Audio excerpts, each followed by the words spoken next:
In today's troubled world, people are wondering where we are headed. Revelation Today presents the answers. Bible prophecy reveals what the future holds in store. Revelation Today, presented by John Bradshaw.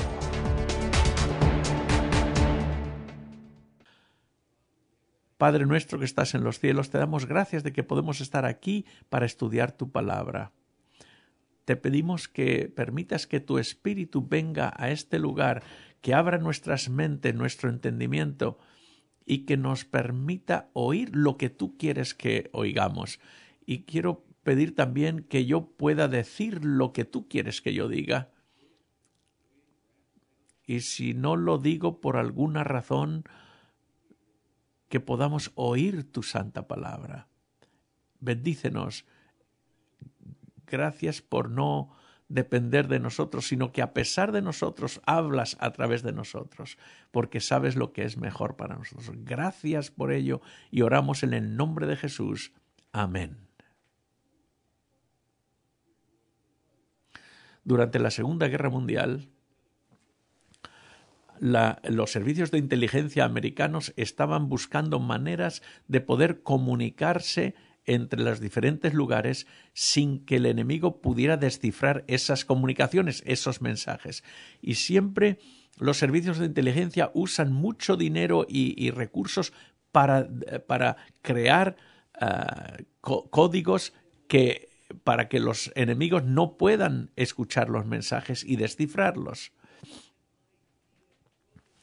De pronto vino una idea que les vino a la superficie y usarían un lenguaje que era un lenguaje que a la gente hablan, pero que solamente un grupo selecto de personas sabían, y ese lenguaje sería imposible que el enemigo lo entendieran. Entonces los indios navajos fueron enlistados en el ejército y entonces ellos estaban trabajando en las transmisiones con su propio lenguaje. Y no había que disfrazarlo o ocultarlo. Hablaban en la lengua navajo y entonces los que enviaban y los que recibían eran navajos y ellos obviamente entendían lo que decían, pero los japoneses no tenían ni idea de cuál era este lenguaje misterioso, y los mejores especialistas en descifrar los códigos eran imposible de descifrarlo. Esta lengua era indescifrable para la inmensa mayoría, excepto para un grupito pequeño de estos indios navajos. Y para muchos así es la Biblia. Muchos creen que la Biblia las profecías de la Biblia son indescifrables, pero no ese es el plan de Dios. Dios quiere que nosotros vengamos a la Biblia y entendamos lo que dice la Biblia. Para algunos las profecías están llenas de misterios y de dificultades. Y es cierto que hay algunas profecías que requieren dedicación y estudio profundo para poder entenderlo. Pero Dios no quiere que eso sea completamente oscuro o desconocido para nosotros. Dios quiere guiarnos y quiere que tú entiendas lo que Él quiere, lo que Él ha puesto en su santa palabra. No solamente lo que está sucediendo ahora, sino lo que va a suceder en el futuro. Así que cuando venimos al libro de Apocalipsis, en el capítulo 1, versículo 1, nos dice que Apocalipsis es la revelación de Jesucristo. Y se nos dio para que comprendiéramos mejor a Dios. Le fue dado por Dios. Y Jesús dijo, el que me ha visto a mí, ha visto al Padre. Y quiere que los planes que ellos tienen para este mundo te incluya a ti en ese hermoso futuro que tiene preparado para nosotros. Por eso, este libro de Apocalipsis fue dado por Dios. Y enseña cosas que ya han pasado, cosas que están tomando lugar ahora y sobre todo lo que va a suceder en el futuro. Por eso dice en el capítulo 1, versículo 6, de nuevo, dice que hay una bendición para todo el que lee y los que oyen las palabras de esta profecía y guardan las cosas escritas en ellas. Es decir, que hay una bienaventuranza, una bendición para todos los que escuchen, lean y guarden las palabras aquí. Es decir, que hay una gran bendición para todos aquellos que hacen lo que nosotros estamos haciendo. La palabra Apocalipsis es una palabra griega que quiere decir revelación, es decir, quiere decir abrir algo, revelar algo. Es decir, que la Biblia empezó desde el principio en Génesis. Creó Dios un mundo perfecto, un jardín perfecto, con una pareja de humanos perfectos, pero vino la caída y el paraíso se perdió. Pero gracias a Dios que el final de la historia es buena. Cuando venimos al libro de Apocalipsis, vemos que la humanidad ha sido restaurada y el paraíso se gana de nuevo, se consigue de nuevo. Al abrir el libro de Apocalipsis hoy, vamos a intentar ir al corazón, al núcleo, al centro de este libro. Porque si es una revelación de Jesucristo, el libro de Apocalipsis tiene que ser entonces la palabra de Dios. Por eso, como forma parte de la Biblia, es también palabra de Dios. Y podemos confiar en la Biblia y también con confianza en el libro de Apocalipsis. ¿Cómo no lo vamos a hacer? Vamos a pensar un poco. ¿Cómo podemos saber que podemos confiar en la Biblia? ¿Cómo podemos saber que no está al mismo nivel de una historia de hadas o de un cuento de hadas como algunos me han dicho? Algunos me han dicho, no, la Biblia es solamente un cuento de hadas. No, la palabra de Dios es algo que podemos confiar porque es la palabra de Dios. Fue escrita por testigos presenciales, testigos que vivieron con Cristo durante varios años. Estos fueron personas que habían conocido a Jesús, que lo vieron cara a cara, que estaban juntos a él, cerca de él. No fue personas que escribieron después de años, después, 2000 años después. No. Las personas que lo escribieron fue escrita por personas que conocían, que sabían lo que estaban haciendo porque conocieron a Dios personalmente y sabían de quién hablaban porque conocieron a Cristo personalmente como testigos presenciales. Y esto es algo que debería fortalecer nuestra confianza en la Biblia. Otra razón es porque hay mucha evidencia en los manuscritos que se han descubierto. Hay más de 5.000 copias de manuscritos del Nuevo Testamento. Y no sé cuántos hay porque son cientos y cientos y miles. Y hay muchísimas copias de los manuscritos que datan desde hace cientos y miles de años. Incluso se encontraron en los rollos de las cuevas del Mar Muerto y van hacia más del primer siglo antes de Cristo. Y cuando nosotros leemos lo que dicen esos manuscritos y lo que dicen nuestras Biblias modernas, está palabra por palabra exacta. Y hay secciones de todos los libros de la Biblia. Y datan de hace muchos miles de años. Hay partes del Evangelio de San Juan y van hasta 1500 años antes de Cristo. Nadie duda de la veracidad de los anales del Imperio Romano que escribió Tácito, que lo escribió en el año 160 después de Cristo. Hay muchos libros de esos anales del Imperio Romano. Los primeros 6 libros solamente hay una copia y esa copia que existe fue escrita 700 años después de que murió Tácito, pero nadie piensa que esas historias del Imperio Romano no son auténticas, no son buenas. No. La gente los leen, lo aceptan y van adelante. Sin embargo, con la Biblia siempre hay personas que dudan a pesar de tantos manuscritos y tanta evidencia como hay. Por eso esta Biblia es legítima, es históricamente correcta. Claro, siempre hay alguien que diga, bueno, pero es que hay errores que se hacen al copiar la Biblia.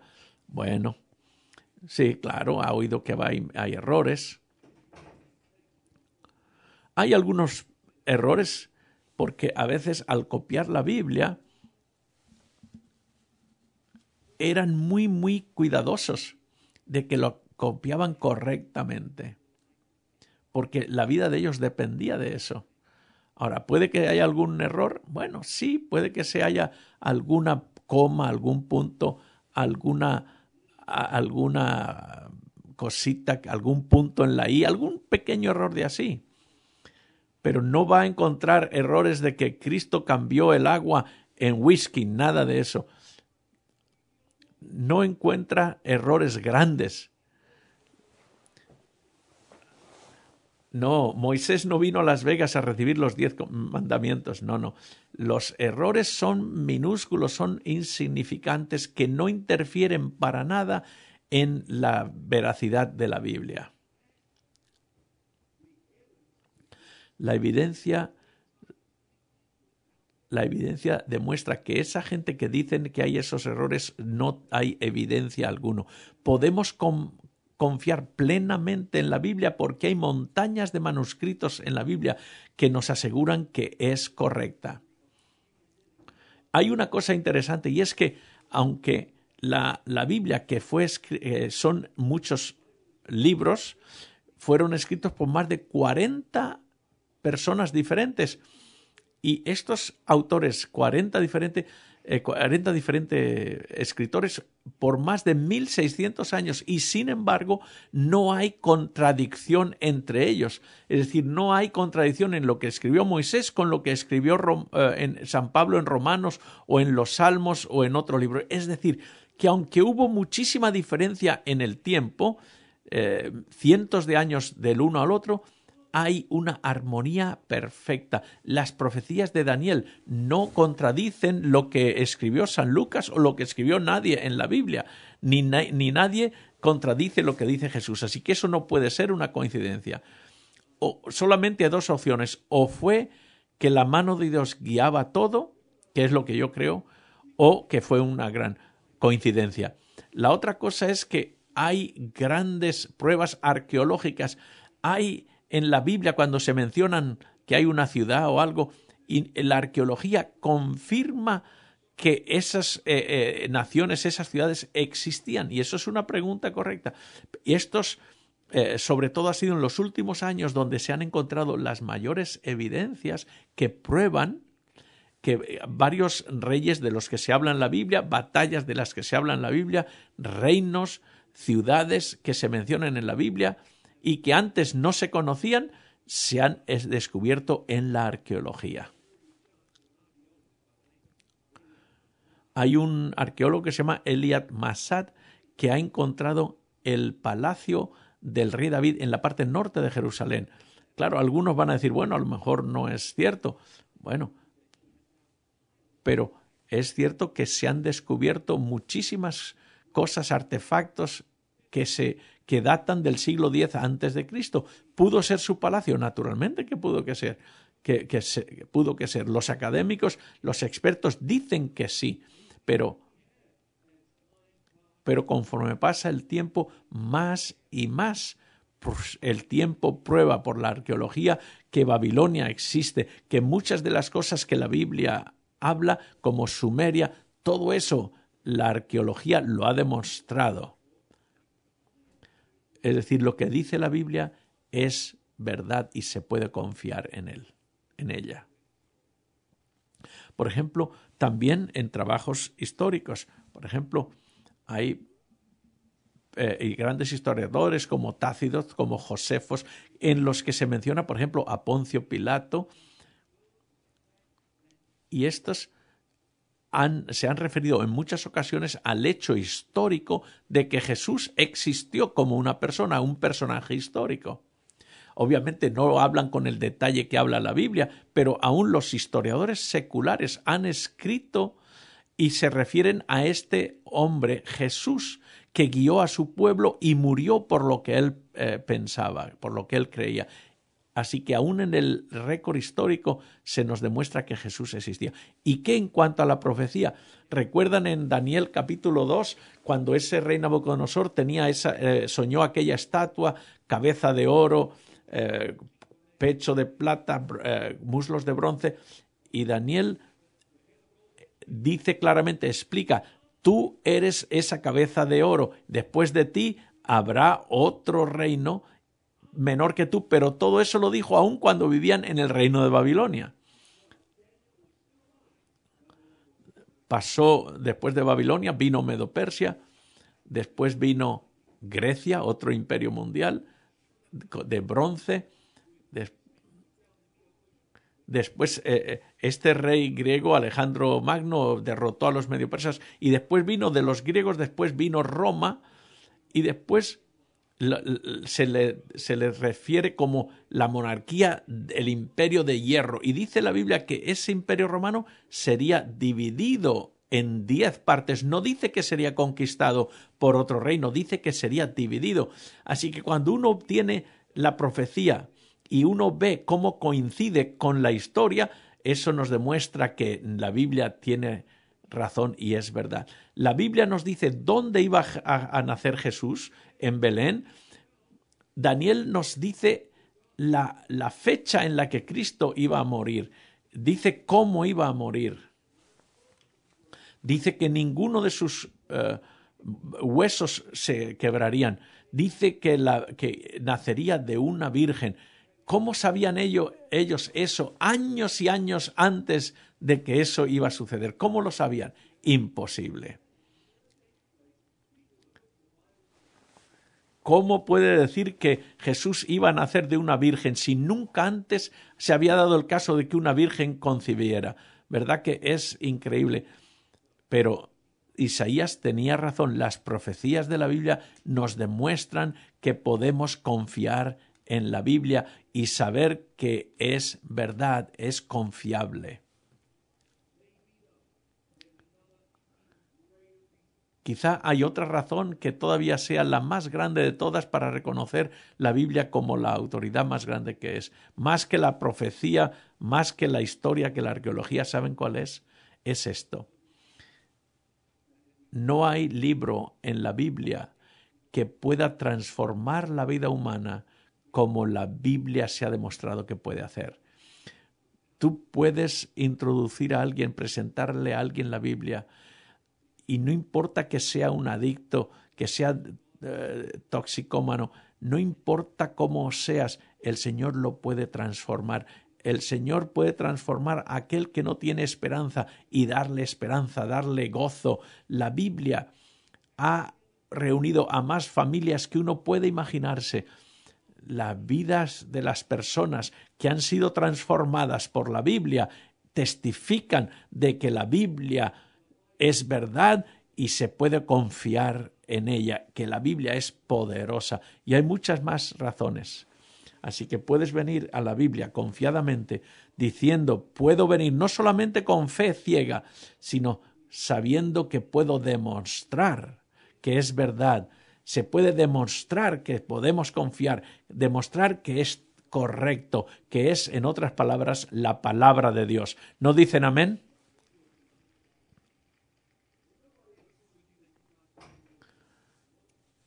Nadie te puede probar que la Biblia no es verdad. Por eso San Juan, que escribió el libro de Apocalipsis, escribió también el Evangelio de San Juan, primera, segunda, tercera epístola. Este San Juan conoció a Cristo personalmente. Estuvo con él durante los 3 años y medio que estuvo en su ministerio terrenal. Y por eso San Juan puso en el libro de Apocalipsis la impresión que él tenía de ese conocimiento personal de Cristo. Menciona a Jesús como 40 o 50 veces. Por eso dice, el Apocalipsis es la revelación de Jesucristo. ¿Cómo se revela Jesucristo en este libro de Apocalipsis? Y eso es lo que vamos a ver al abrir el libro de Apocalipsis. ¿Cómo se presenta a Jesús. En el capítulo 1 dice, he aquí, dice, viene en las nubes de los cielos y todo ojo le verá. Fíjense, en el primer capítulo de Apocalipsis se presenta ya a Jesús. ¿Cuántos versículos llevamos? Solamente en el 7º versículo nada más. Justo al principio, y ya se revela a Jesús como el que viene en las nubes de los cielos para llevar a su pueblo. Es decir, la segunda venida de Cristo está evidente ya en los primeros versículos del libro de Apocalipsis. Y sí que podemos esperar confiadamente a la venida del Señor, porque Jesús y su venida es la clave que está en el centro, en el núcleo del libro de Apocalipsis. Alguien me dijo en Kentucky que un maestro de escuela dominical le dijo que el libro de Apocalipsis es un libro que es como una novela de Stephen King, un autor de novelas. Pero sin embargo la Biblia dice 7 versículos en esta novela, por así decir, se presenta a Jesús como el Rey que viene a esta tierra en gloria y majestad. Y eso es lo que nos dice el libro de Apocalipsis, que hay esperanza para el futuro, porque en Apocalipsis se presenta a Cristo viniendo desde el principio. Cuando vienen problemas y dificultades, cuando el mundo nos manda problemas y dificultades tremendas, puedes mirar con esperanza al futuro, porque en el libro de Apocalipsis dice que Cristo regresa otra vez, y esa esperanza de la venida de Jesús ha sido lo que ha dado esperanza a millones y millones de cristianos durante toda la historia. E incluso desde el principio, cuando Eva dio a luz a su hijo Abel, ella ya pensaba que su hijo iba a ser el Mesías, iba a ser el libertador que vendría para salvar al mundo. Desde el principio ya había la esperanza de que cada hijo que nacía fuera él el Mesías. Aún desde aquella época, desde el principio de la historia del mundo, esa esperanza de la venida de Jesús ya fue manifestada desde el principio, y ahora lo vemos también al final de ese libro de Apocalipsis, cuando dice San Juan al final del capítulo, sí, ven Señor Jesús. Por eso, este libro de Apocalipsis, aunque algunos dicen que es difícil de entender, que es un libro misterioso, no pienses así.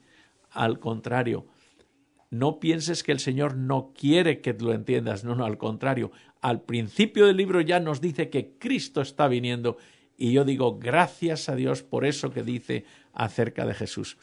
Y después en el versículo 13, fíjense, en el medio de los 7 candeleros vi a uno semejante al Hijo del Hombre, vestido de una ropa que llegaba hasta los pies y ceñido por el pecho con un cinto de oro. Aquí se presenta a Jesús vestido como el sumo sacerdote. Y el sumo sacerdote en el templo, en el santuario, lo que hacía es que ministraba entre el pecador y Dios. Tú venías a ofrecer tu sacrificio. El sacerdote era como el intermediario entre Dios y tú. El sumo sacerdote era el jefe de los sacerdotes que ministraba el día de la expiación, el día más importante de la historia del pueblo de Israel. Jesús está vestido aquí como un sacerdote, recordándonos que Él es nuestro sumo sacerdote.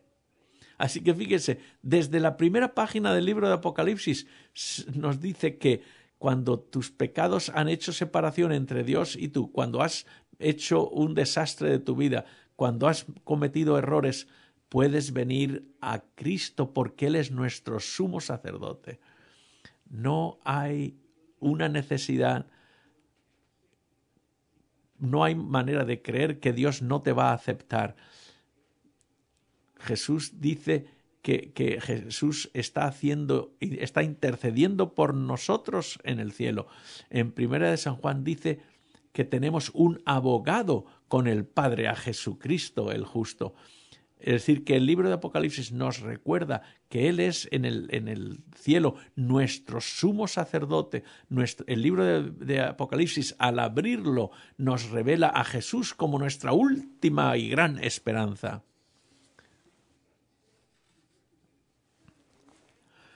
Fíjense, en esta imagen que acabamos de ver, se nos presenta a Jesús como no solamente el Cordero de Dios que quita el pecado del mundo, pero también como el león de la tribu de Judá.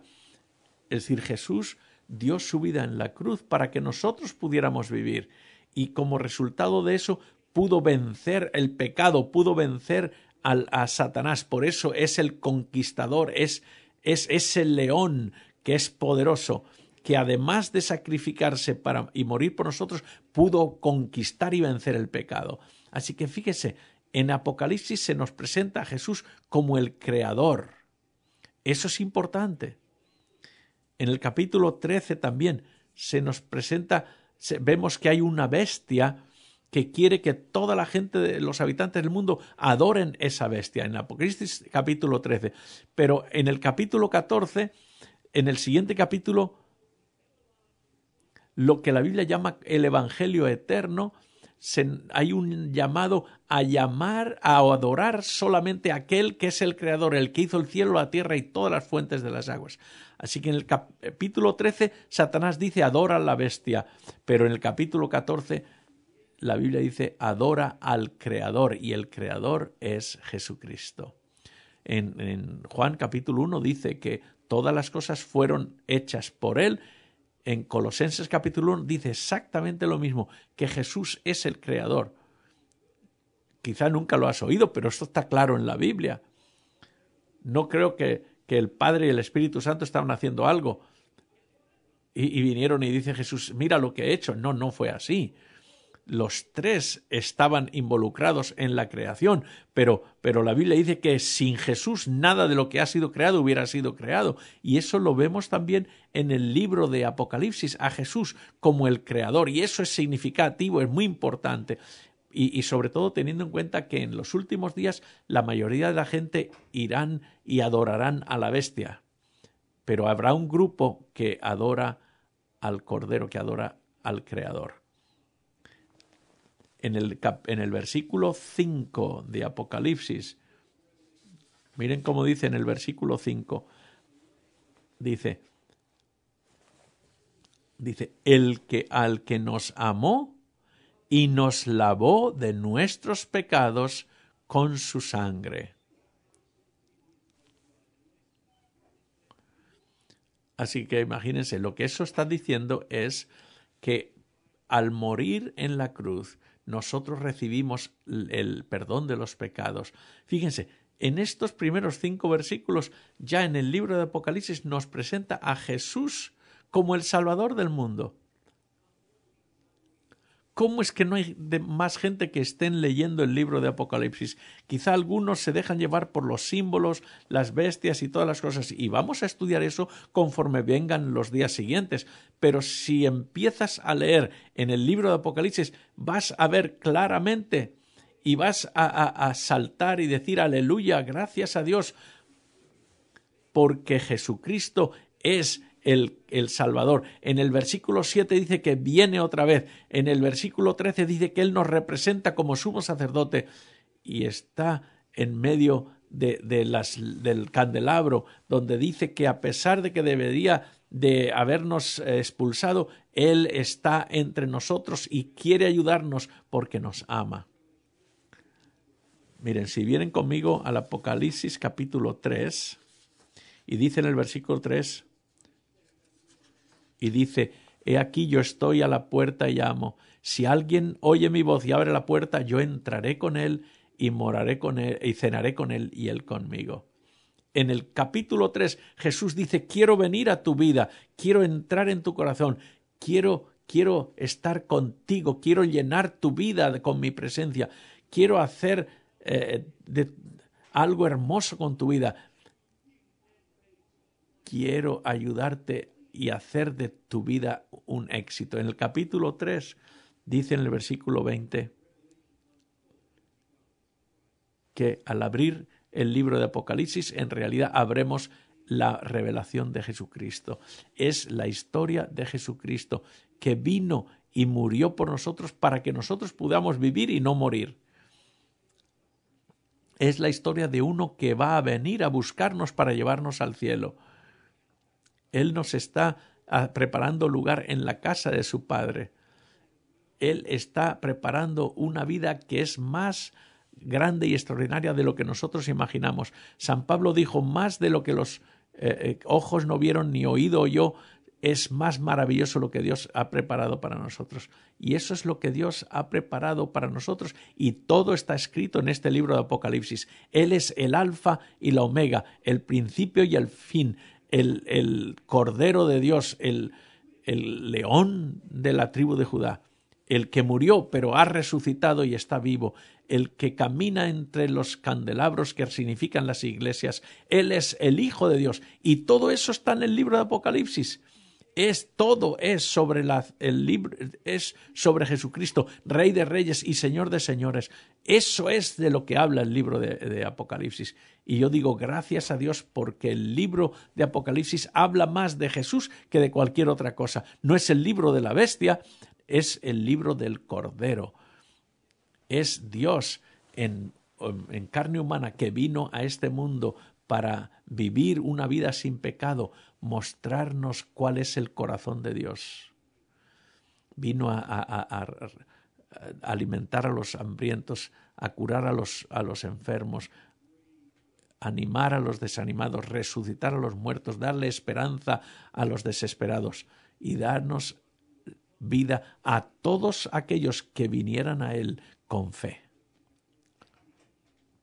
Yo me pregunto, ¿tienes tu fe en Cristo hoy? ¿Has aceptado a Cristo como el Cordero de Dios? Cuando tú aceptas a Cristo, su presencia llena tu vida. Hay tantas personas en el mundo hoy, en esta ciudad también, y en otras partes como esta, que están pensando, ¿es que es esto todo lo que hay en la vida? ¿Merece la pena vivir la vida? Los suicidios están aumentando tremendamente. La gente viviendo sin esperanza, no les importa nada, pensando que el mundo va de mal en peor y que no hay nada que pueda cambiar. Hay personas que piensan que lo único que pueden vivir es el trabajo diario. Nadie le importa la vida de uno, a nadie le importa si uno vive o muere. Pero ¿sabes qué? La Biblia claramente nos enseña que eso es mentira, que Cristo vino porque quiso darte vida, una vida eterna que durará para siempre. Quiere darte sentido a tu vida, quiere elevar tu vida. Cuando tú entras en contacto con Jesús, tú eres alguien, te conviertes en alguien importante.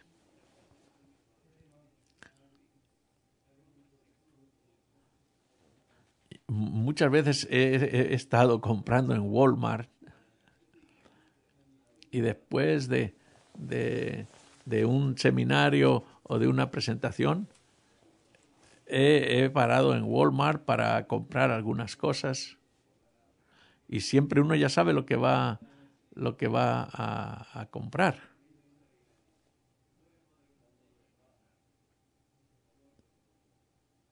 Cuando voy vestido así y entro, ¿qué es lo que voy a encontrar en Walmart? A ver, ¿qué es lo que voy?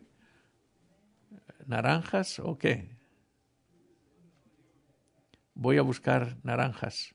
Y le dicen, vengan conmigo, señor, yo le voy a acompañar. Y te lleva justo al lugar donde están las naranjas. Y un día fui con una camiseta y unos shorts y le pregunté, ¿dónde están las naranjas? Y me dice, no, váyase para allá, por allá, búsquelas. Y estoy tentado de decirle, pero ¿sabes quién soy? Soy el mismo que vino con el traje ayer. Buena suerte, vete a buscarlo allá. Estoy ahí jugando mi juego electrónico, no me molestes. Si tienes una corbata, quiere decir que eres alguien importante. Y eso es lo que la gente cree a veces. Para ser alguien importante tienes que tener autoridad, manejar un banco, ser un un cirujano del cerebro, tienes que ser bien importante. Otros tienen una estrella en Hollywood, en el Walk of Fame allí. Puedes tener que estar tu nombre en los anuncios con las luces en Las Vegas. Eso es ser alguien, yo no estoy diciendo que no. Pero puedes estar desempleado en la cárcel. Pero si tienes Cristo, tú eres alguien importante, tú eres alguien. Porque cuando tienes a Cristo en tu corazón, tú eres un hijo de Dios, eres parte de la realeza, eres un hijo del rey. Tienes que caminar erguido porque eres alguien importante. Deja que saca el pecho un poco. No seas arrogante, pero sé confiado.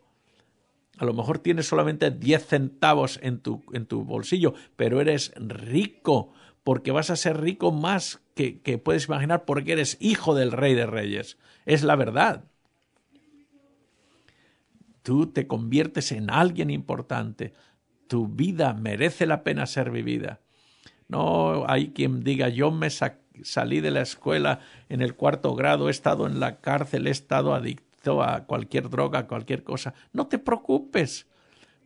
Dios puede rehacer tu vida, dirigir tu vida, darte un propósito en la vida. Puedes vivir lo que te resta vivir con honor, con dignidad y propósito, porque cuando termines tu vida vas a ir a algún lugar y ese lugar es el lugar que Cristo está preparando, una mansión. Imagínate, ¿has manejado a veces en Beverly Hills o en otros lugares donde hay mansiones de esas grandes? Qué tremendos lugares tienen a veces, pero eso no es nada en comparación con lo que Dios tiene. Ahora, si alguien me lo quiere regalar una casa de esas, yo la aceptaría. Claro, no sé cómo voy a pagar las taxas, pero no le diría que no si alguien me lo quiere regalar. Pero en el cielo nos espera algo mucho mejor. El Señor, cuando viene a tu vida, te hace alguien que nunca pudiste imaginar por ti mismo. Y eso es lo que dice la palabra de Dios. Y eso es cierto porque lo dice la palabra de Dios. Puedo confiar en Cristo porque los testigos principales dicen que podemos confiar en Él. La arqueología, el registro histórico, las profecías, la consistencia, la armonía desde Génesis hasta Apocalipsis nos dice que podemos confiar en la Biblia. La Biblia podemos confiar en ella. Y la Biblia nos lleva a un Salvador que es Jesucristo. Yo espero que tú tengas esa esperanza ahora. Mira a tu corazón, piensa, ¿tienes esa esperanza ahora? Si lo tienes, alaba al Señor y dale gracias. Y si no, quiero que lo aceptes en tu corazón ahora mismo. Abre el libro de Apocalipsis y vas a ver un Salvador que vive. Y dice que los redimidos van a estar en esa tierra renovada, los redimidos de Dios, en esa tierra nueva, renovada. En ese río de la vida donde hay un árbol de la vida. Y dice la Biblia que el nombre de Dios está en sus frentes. Ahora, cuando dice que está escrito en la frente, algunos van a pensar, ¿será que es uno que recibe un tatuaje ahí en la frente? No creo que sea así. No, el nombre de Dios no está escrito exteriormente, sino el nombre de Dios representa su carácter. Así que piensa, el carácter de Dios es lo que va a estar puesto en nuestra frente. ¿Pero qué es lo que hay en nuestra frente? Nuestro cerebro, nuestra mente. Por eso en la Biblia dice que en el libro de Apocalipsis, que en el capítulo 14 de Apocalipsis, que Dios, el nombre de Dios, su carácter, va a estar grabado en tu propia mente. ¡Wow! Eso es algo extraordinario. Lo que eso sugiere es que Dios está en el negocio de transformar a las personas, hacer nuevas criaturas de personas viejas, quebradas. Lo que Dios es capaz de hacer es hacernos nuevos, completamente nuevos. Pero hay un problema que a veces nos detiene. Eso que nos detiene y que a veces nos molesta en esa transformación del carácter es el pecado. Piensa, Satanás vino a esta tierra y tentó a Adán y Eva, ellos pecaron y como resultado perdieron su perfección. Antes, cuando tú les ponías una tentación a Adán y Eva, pues ellos no conocían el mal ni el pecado, así que no le daban importancia. Pero hoy día es diferente. Hoy tenemos una tendencia hacia aceptar las tentaciones y lo malo. Adán y Eva no tenían esa tendencia. Fueron creados perfectos, perfectos. No había nada en ellos para contestar al pecado, por así decir. Sin embargo, los descendientes de Adán y Eva sí nacimos con esa respuesta al pecado, porque nacimos ya con la tendencia, imperfectos. El pecado destruyó la perfección que hasta entonces había existido. El pecado. Y algunos piensan que el pecado es algo bueno para ellos. ¿Qué sería de Las Vegas si no hubiera pecado? Imagínense, se le conoce como Sin City, el lugar del pecado. Y a veces hasta hay anuncios que dice, peca un poco hoy. Nunca has tenido tanta diversión y tanto alegría que cuando has estado con nosotros. Fíjese, el pecado se presenta como algo bonito, como algo atractivo. Pero en Isaías se nos presenta al pecado como lo que nos separa de Dios.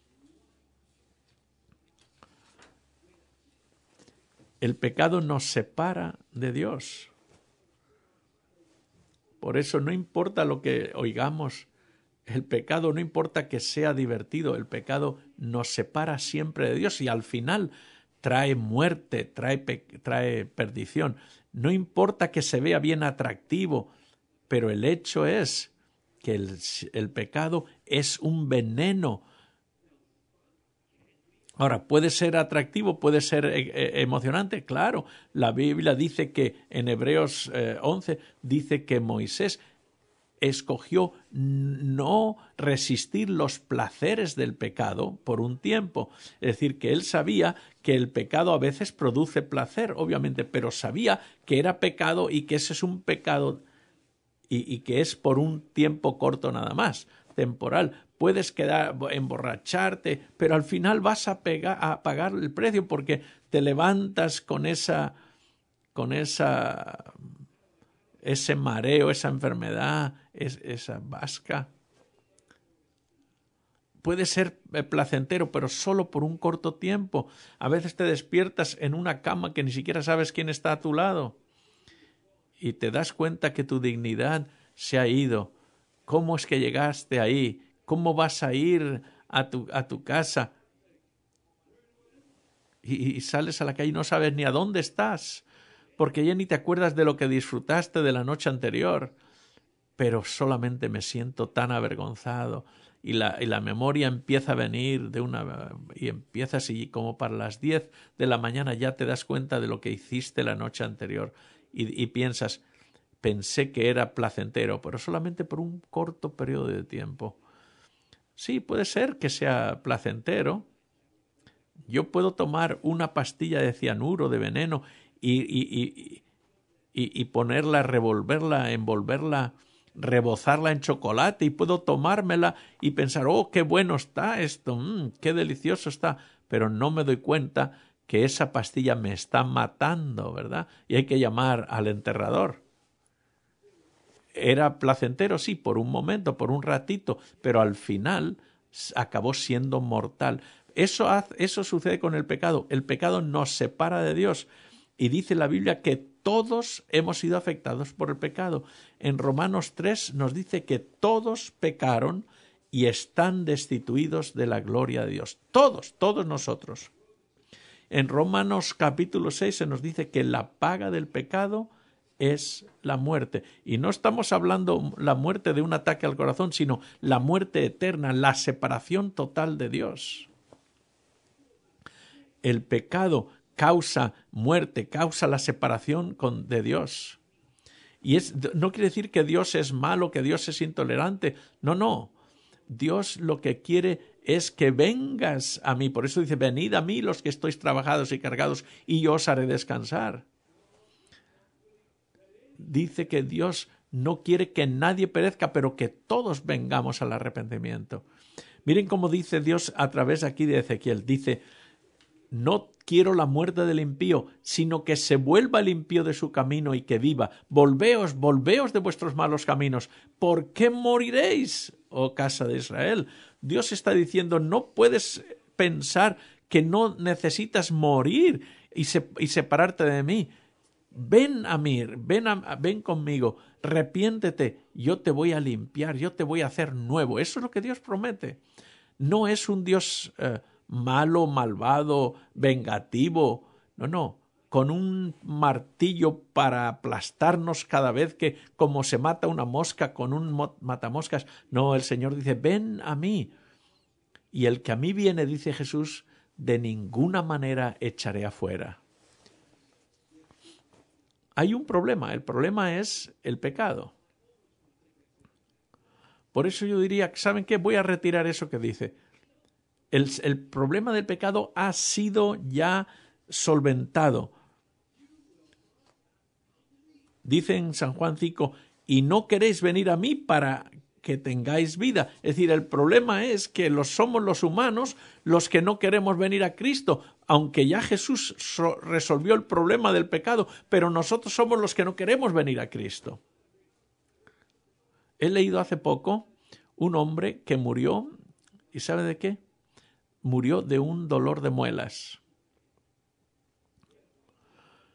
Tenía un problema en su boca, en la boca, nunca fue al dentista, el problema se hizo cada vez más grande, y al final hubo una infección, le pasó a todo el cuerpo y murió. No tenía aseguranza o lo que sea, pero la cosa es que murió. El problema era el dolor de muelas. No, el problema más grande fue que nunca fue al dentista. Podemos decir que no tenía dinero. Bueno, puede ser que ese era un problema grande, pero el problema grande es que no fue. Por eso, en nuestro caso, no cuesta nada venir a Cristo. Si vienes a mí, vas a tener vida.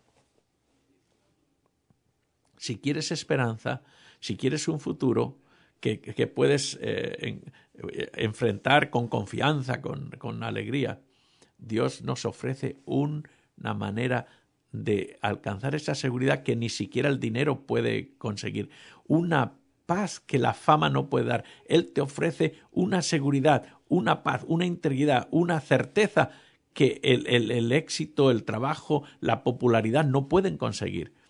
Y aquí es donde está la clave de la vida eterna.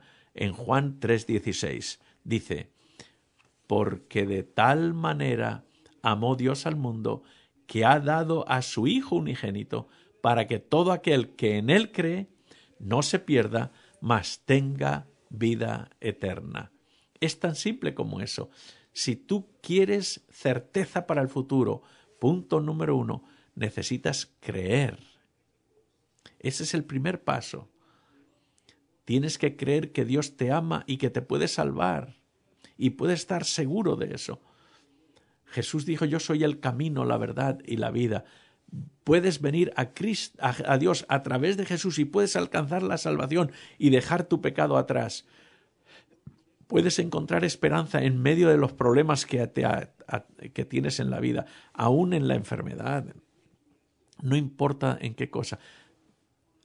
En Romanos 5 dice que mientras que nosotros éramos pecadores, Cristo murió por nosotros. ¿Puedes imaginarte Jesús muriendo por ti cuando tú todavía estabas maldiciéndole? Jesús murió cuando todavía tú estabas divirtiéndose sin prestar atención a Él. Sin Cristo estás sin vida, pero a pesar de lo que hayas hecho antes, puedes venir a Cristo sabiendo que Él murió por ti. El pecado es una ofensa que había que lidiar con ella, porque el pecado lleva a la muerte. Pero Jesús dijo, no te preocupes, no dejes que ese hombre muera, déjame que yo muera en su lugar por sus pecados. La Biblia dice que Jesús era el Cordero que murió por los pecados de todo el mundo. Y yo no sé lo que pasaría cuando en aquella reunión en el cielo, cuando Jesús estaba explicándoles, voy a ir a la tierra a morir por ellos. No sé lo que se dijo, solamente estoy imaginándomelo, pero quizá algún ángel dijo, pero hombre, ¿cómo vas a hacer eso? Imagínate cómo te van a tratar, cómo están viviendo, ¿vas a morir por ellos? Imagínense lo que los ángeles pensaron, pero sí, Jesús de todas maneras vino y murió por tu inmoralidad, por tus mal genio, por tus defectos, y te limpia, te compone y te da una nueva vida ahora y en el futuro. Así que el primer paso es creer que la Biblia es la verdad, que hay un Dios, que Jesús murió en la cruz por mí. ¿Y ahora qué? Ahora dice el segundo paso, en Hechos 3, dice cuál es el siguiente paso. Arrepiéntete y convertíos para que sean borrados vuestros pecados. Así que el segundo paso es arrepentirse para que nuestros pecados sean perdonados. Primer paso, creer. Segundo, arrepiéntete. Y sabes, no es fácil porque hay personas que incluso nos gustan los pecados. Había un restaurante en Phoenix que se llama Heart Attack Grill. El bar, es decir, el restaurante que es como un hospital. Las camareras están vestidas como enfermeras, porque todo lo que se sirve ahí es todo grande. Tienen una hamburguesa tan grande que le llaman el triple bypass. Si pesas más de 300 libras, puedes comer gratis. Tienen un hombre allí que fue como el representante de ellos, que murió allí en ese bar del Heart Attack y murió allí. Pero yo no quiero reírme de él, solamente quiero decirte que uno puede disfrutar de esas cosas, pero al final te llevan a la muerte, porque la paga del pecado es la muerte. Y el Señor te dice, arrepiéntete, voltéate de ese camino en el que vas. Deja esas cosas malas, negativas, como ese hombre violento que debe de dejar esas cosas violentas. El que engaña tiene que dejar de mentir y ser honesto. Es una decisión que tomas en tu mente, arrepentirte, dejar el mal a un lado. Y entonces viene el tercer paso, tienes que confesar. Dice en 1 San Juan, si confesamos nuestros pecados, Él es fiel y justo para perdonarnos nuestros pecados y limpiarnos de toda maldad. Imagínense qué tremendo es esto. Es poderoso, justo para perdonarnos y limpiarnos. ¿No es eso maravilloso? Somos los que matamos al Hijo de Dios. No hay que culpar a los judíos ni culpar a los romanos. Él murió por nuestros pecados. Nosotros matamos al Hijo de Dios.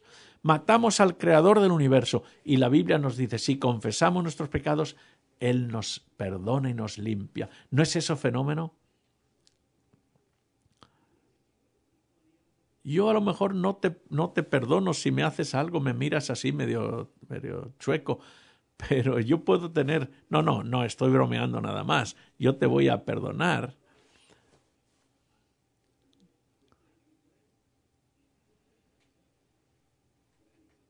¿Estás planeando algo? No, estábamos bromeando.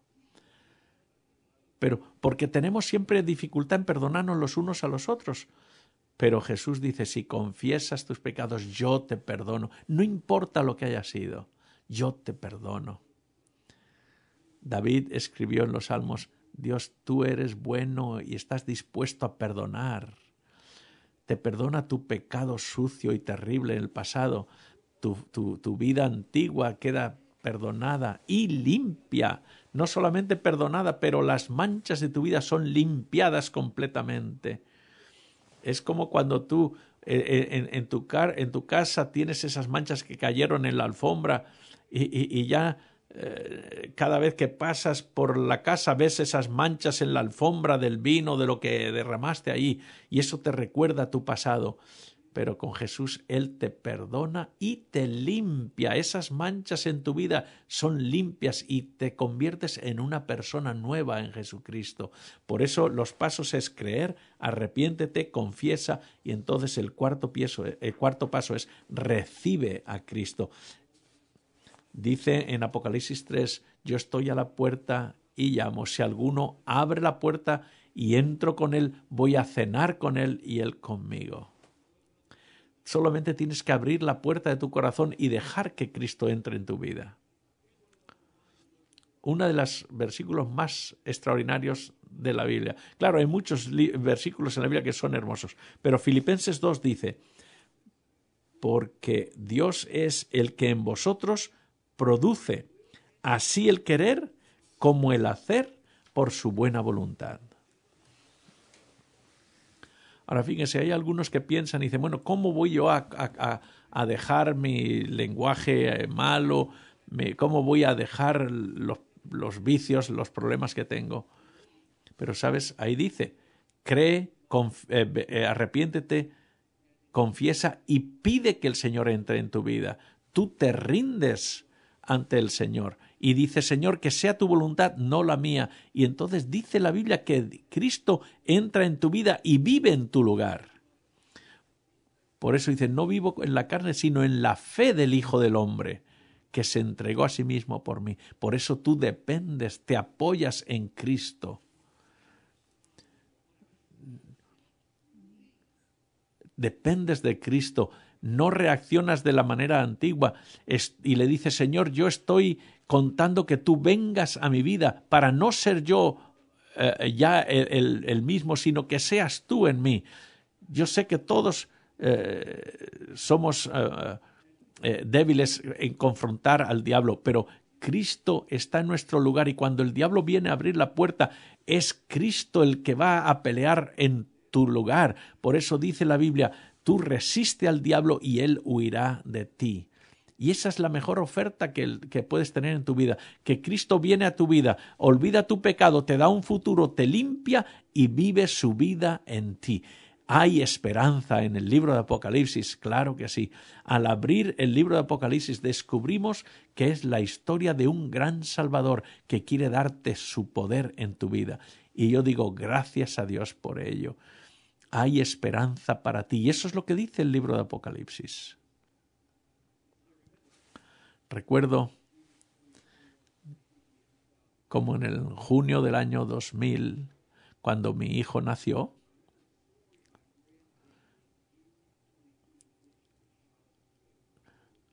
mi hijo nació en Charlotte, no, en el norte de Carolina, y había leído un artículo en el periódico el día antes o el día después.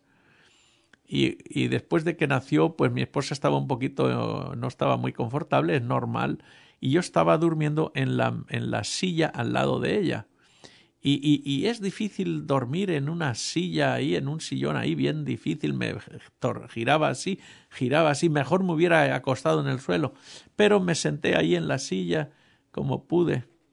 Pero en la mañana vino la enfermera y me vio que estaba yo ahí, que no había dormido bien esa noche, y me dice, ¿qué pasó? Dije, no, hombre, es duro dormir en la silla. Y me dijo, ¿no vio el botón aquí?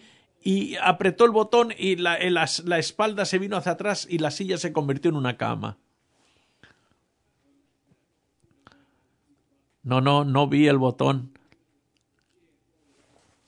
Yo le había dicho, a lo mejor no hubiera sido bueno que esta silla se reclinara, pero leí el otro día en el periódico, una mujer que estaba intentando navegar alrededor del mundo. Una mujer que empezó en un barco de unos 37 pies de largo en Aruba, en el Caribe, y el plan era navegar por el canal de Panamá y allí poder componer el barco, el motor del barco. Y el barco tenía una vela, pero no, ella pensó, voy primero al canal de Panamá, allí reparo el barco y de allí continúo a dar la vuelta al mundo. Llevaba un compañero que había sido chofer de autobús, que nunca había manejado un barco ni sabía nada de navegación. Tan apenas en unos días el mástil de la vela no estaba bien y era muy difícil mantener el barco en línea recta porque se inclinaba hacia un lado. Y después la bomba que hay en la quilla del barco, que es donde saca el agua que se va acumulando, se rompió.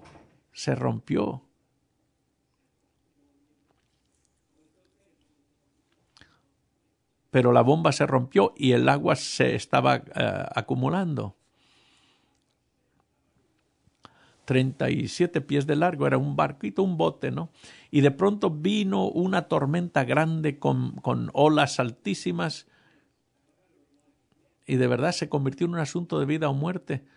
Esta mujer durante 3 días y 3 noches no durmió, estaba intentando luchar con la tormenta.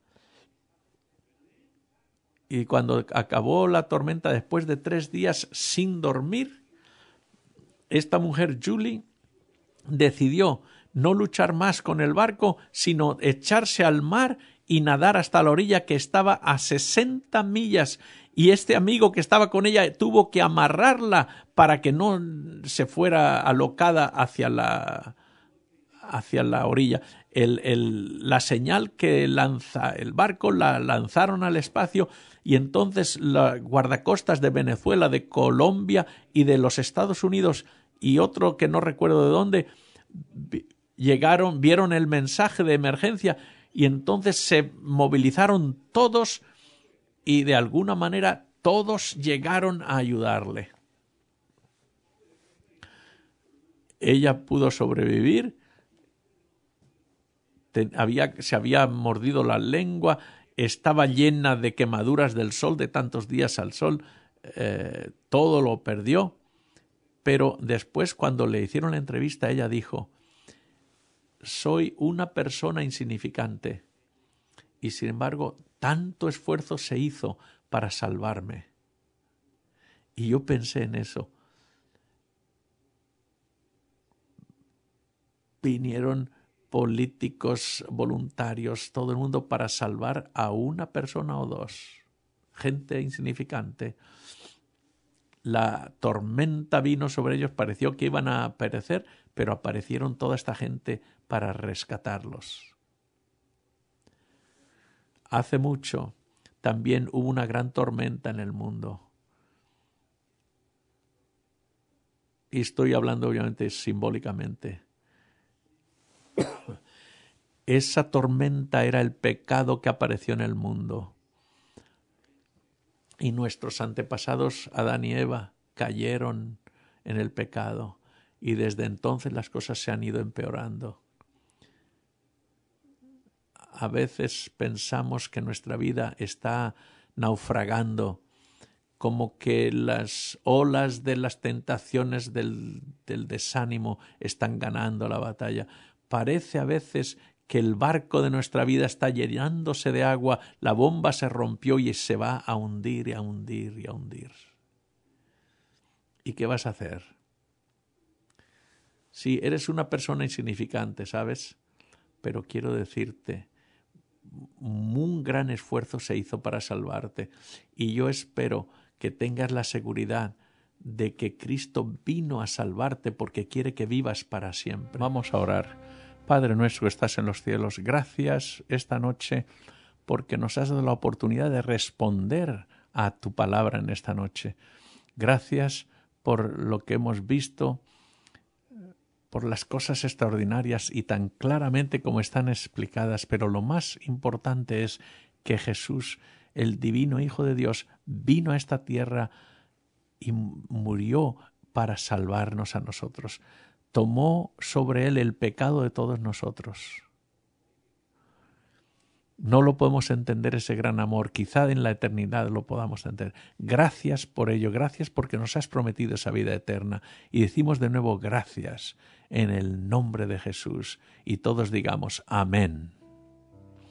Y también quiero dar las gracias a nuestros músicos por la música tan maravillosa que hemos escuchado.